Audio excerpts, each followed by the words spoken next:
Now for this week's edition of Smith Business Close-Up, we are on location at the University of Maryland's Robert H. Smith School of Business. And joining us is Jeff Kudisch, who is Managing Director of the Office of Career Services. Thank you for being with us. Thank you, Jeff. What are the keys? What are the best tips that you give to students for getting the right job? Great. Well, it actually starts with practice and preparation. What we say is that 75% of getting the right job happens before you even get in that room. So that means going out and learning about companies. What are their cultures? What's their mission, their values? Understand the industry, because what we find is a lot of students will go into these interviews and they're not able to connect with what employers want. So it's really preparation. Knowing how to ask smart questions, the kind of questions that tell me not do you just understand my company, but you understand me, and subtly conveying, your expertise. So I think a lot of it goes into what they do before they get there. Most students don't realize that, and I think people in the working world don't realize that. Are these interviews where a recruiter comes to campus to interview a bunch of students different from other job interviews that people might have encountered in the outside world? Not really. It's a lot of the same things happen. In the outside world, the recruiter comes in or the interviewer's there, they welcome you. So as soon as we get behind closed doors, I think it's really the same. And as we train our students at the Smith School, that's what we say, that leadership is a stage, and whether it's out in the community with a job or here at the Smith School and going into an interview room, the same things are going to happen. Same thing coming off an elevator. So no, I think it's exactly the same kind of skills. Well, in those two similar environments then, what are the common mistakes that people make? It's a great question, because we see a whole lot of them. Not necessarily here at the Smith School, but we see a lot of them. I think first it starts with, again, not being prepared. Not understanding what the company wants. You're not selling your value proposition and doing it in a very clear, concise manner. So we'll find that students will go out there and ramble and talk about what they're good at and where they've been. It sounds like somebody reading a resume as opposed to really coming out in a way that's memorable. How do you strike an assertiveness, a level of poise that employer's interested in you, remembers who you are, and they really want to learn more about you. Having a conversation like we're doing right now, as opposed to just going in and trying to sell yourself. I remember reading somewhere that there's a relationship between how much time in a job interview the interviewer speaks relative to the interviewee and what they think of the interviewee. I don't exactly know what's at work there, but clearly it needs to be more of a dialogue than, as you say, a recitation of a resume.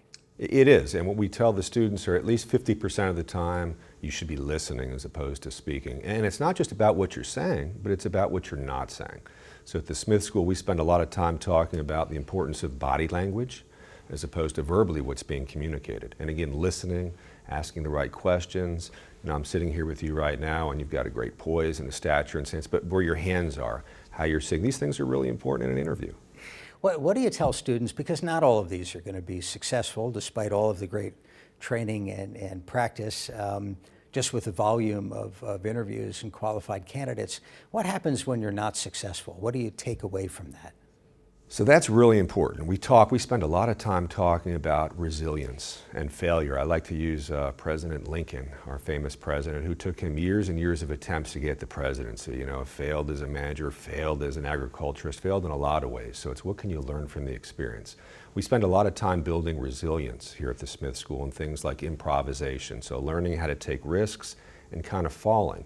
If you don't get the job you want, we're not about the job. We're about what's the career journey? What are you looking for? Recently we had one of our CEO at Smith. We have a great series. We bring CEOs in to speak. And I think, Jeff, one of the themes that comes out time and time again is, I never expected to be here as the CEO. I didn't plan it this way. I kind of fell into it. So it's having students being resilient and flexible and open to those new experiences. I think that's really important in the job search. Finally, between your work here and your consulting, what are your perceptions of the job market at the moment? The numbers seem to be getting better very slowly, but what does that mean for people looking for jobs? That's a great question. So it's still a tough market. I'd say we're cautiously optimistic, and it really varies by industry. So if I take a look at some of the industries that are a little bit tougher these days to play in, not surprisingly, the finance industry. That's one. On the other hand, we're seeing nice upswings in areas like supply chain management. More and more organizations realize the importance of that and the strategy involved. Consulting is a big area that's really taken an upswing. So I think it really varies, and I think The bottom line, here's what we tell our students. Regardless of the environment, the economy, it comes down to you. You know, if you got a great blue chip student, they're going to be successful regardless of everything else going on. So can they sell themselves? Can they sell their value proposition? Can they come across with confidence? And also, are they sensitive to what employers are really looking for, which are the soft skills? You know, the intelligence and things like that, that get you into the game. But especially in a tough economy, it's going to be things like your emotional intelligence, your courage, your passion, your ability to, you know, adapt in different cultures and be willing to take a job overseas maybe. That's what's going to help you be successful. Very good. Jeff Kudisch is an assistant dean here at the Smith School of Business. Thank you for being with us. Thank you, Jeff. Appreciate it.